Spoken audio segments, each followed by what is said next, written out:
ఓం శ్రీ మహాగణాధిపతయే నమః. ఓం శ్రీ గురుభ్యో నమః. ఓం నమః శివాయ. మార్కండేయ పురాణంలో ఈరోజు ఆడవాళ్లలో మొదటిది అగు నియోజిక అనునామే పురుషులయందు చేరి పరదార పరద్రవ్యములయందు ఆశ పుట్టిస్తుంది. అందువలన వేద పఠనాదులు పురాణములు చదివించవలెను. ఇక విరోధిని అనునామే దంపతుల యందుండి పరస్పర విరోధములు పుట్టించును. దాని శాంతికి దాన ధర్మములను చేయుచుండవలను. స్వయంభార అనునామే ధాన్యము గల తావులందు పశువులు ఉండు స్థలములందు పితికిన పాలయందు మూతలేని నేతి గిన్నెలయందు స్త్రీలు గల తావులయందు నూనెయందు ఉండును. ఆ తావులందు నెమిలి వెంట్రుకలను వ్రేలాడగట్టిన శాంతి పొందును. గృహములయందు దేవతా సంబంధమగు పటములు వ్రేలాడగట్టవలను. పాలకలశంబులు వెలిమిడి భస్మము చేత శుద్ధి చేయవలను. కరిబ్రాహ్మిణి అనునామే పురుషులయందు చేరి నిష్కారణముగా స్త్రీలయందు మోహమును పుట్టించును.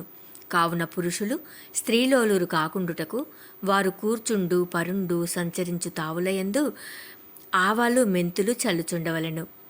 భూసూక్తము చెప్పించవలెను. ఇక ఋతుహారిణి అనునామే స్త్రీలయందు చేరి రజస్సు హరించును.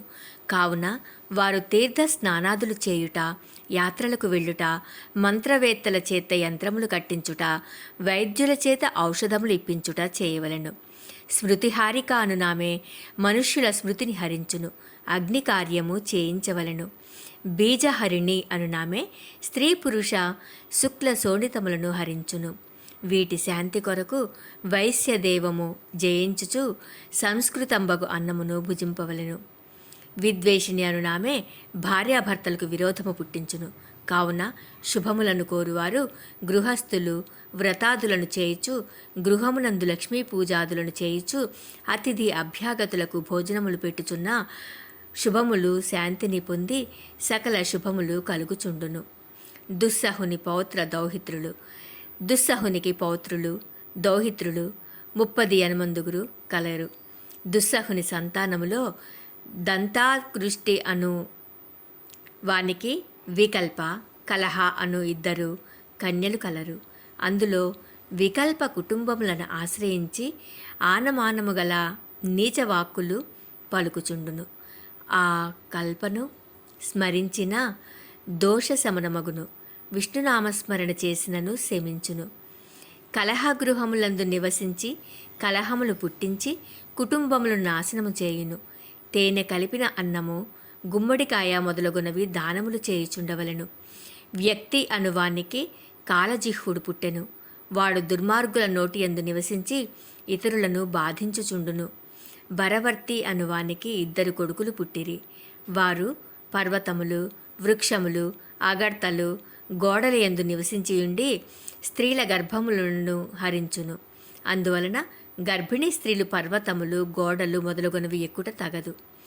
అంగయక్కు అనువానికి పుట్టిన పిసెమ ఎముకలను ఆశ్రయించి పురుషుల బలమును హరించును. శకునికి డేగ కాకి పావురము గ్రద్ద గుడ్లగూబాను 5 సుతులు కలిగిరి. మృత్యువు డేగను, కాలుడు కాకిని, నైరుతి గుడ్లగూబను, వ్యాధి గ్రద్దను, యముడు పావురమును చిహ్నములుగా తీసుకొన్నారు. అందువలన శుభములు పలుకుచుండును. ఈ పక్షులు తలను తన్నినను గృహములందు నివసించినను స్వప్నములో చూసినను శాంతిని చేసుకొనవలెను. గండ ప్రాంతరికుడనుకు 6 పుత్రులు కలిగిరి. మొదటివాడు స్త్రీలు రజస్వలైనప్పుడు 4 దినముల వరకు ఆశ్రయించి ఉండును.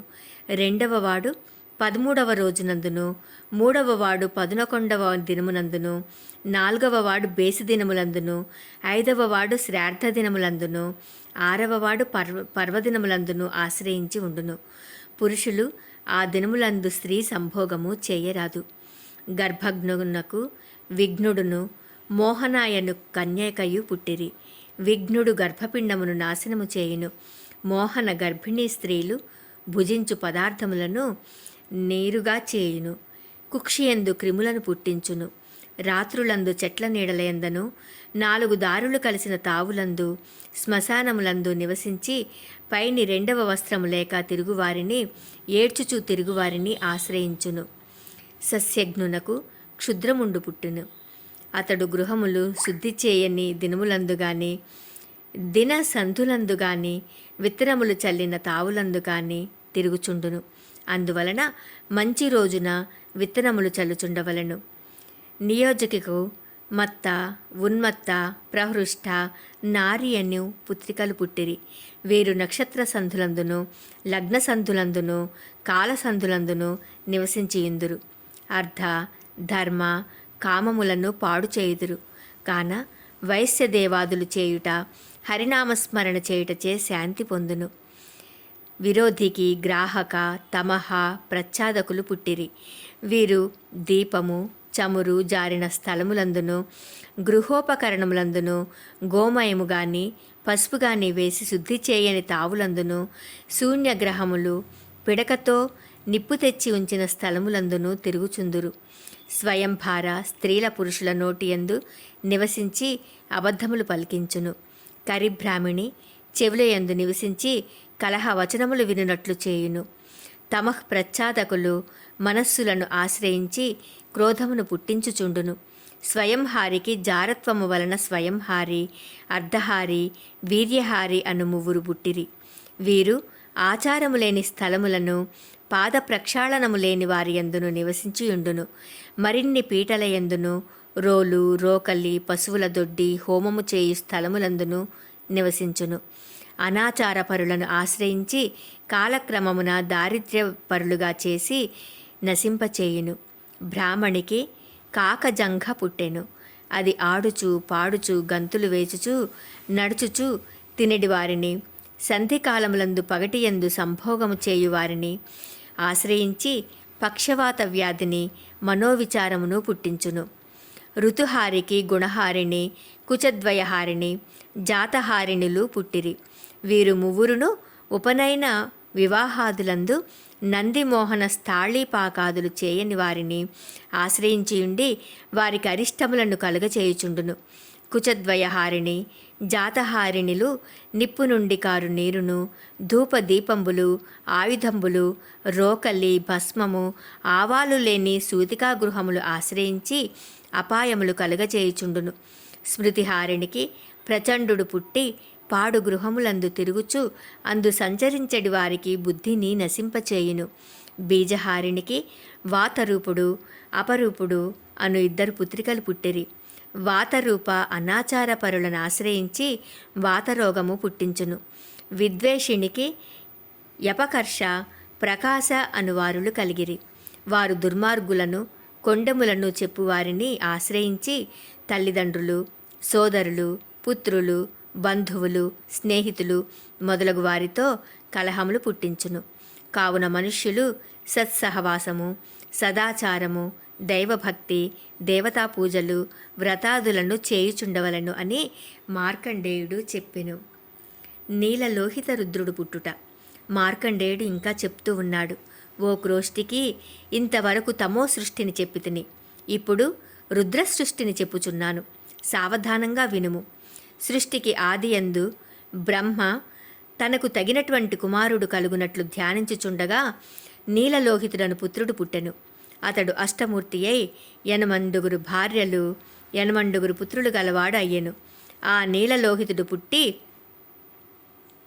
ఏడ్వదొడిగెను. బ్రహ్మ అతనిని చూసి, నీవు ఏడ్చుటకు కారణమును చెప్పమని అడిగెను. అందుకతడు, తండ్రి, పేరు పెట్టని కారణమును ఏడ్చుచున్నాను అని చెప్పెను. ఆ మాటలకు బ్రహ్మ రుద్రుడు అని పేరు పెడితిని అని చెప్పెను. నీలలోహితుడు తిరుగా 7 పర్యాయములు రోదనము చేసెను.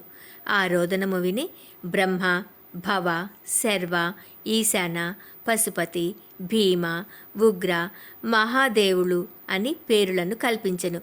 ఆ రుద్రునకు సూర్య, చంద్ర, మహి, వహ్ని, వాయువ, ఆకాశ, దీక్షిత, జలముల నివసింపుమని చెప్పెను.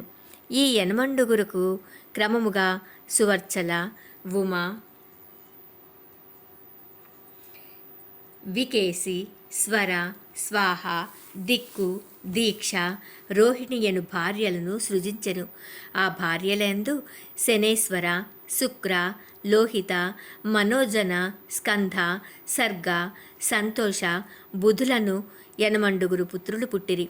ఆ రుద్రుడు మొదట దక్షుని కుమార్తె సతీదేవిని వివాహమాడెను. ఆమె తండ్రిపై కోపము గలిగి దేహము విడిచి హిమవంతునకు మేనకయను భార్యయందు పార్వతి అయి పుట్టెను. రుద్రుడు ఆ పార్వతిని వివాహం చేసుకుని సుఖంబుగా నుండెను. ఆ గౌరికి సోదరుడు మైనాకుడు. ఆ మైనాకుడు సముద్రునకు ప్రాణమిత్రుడై ఉండెను. ఓం నమః శివాయ.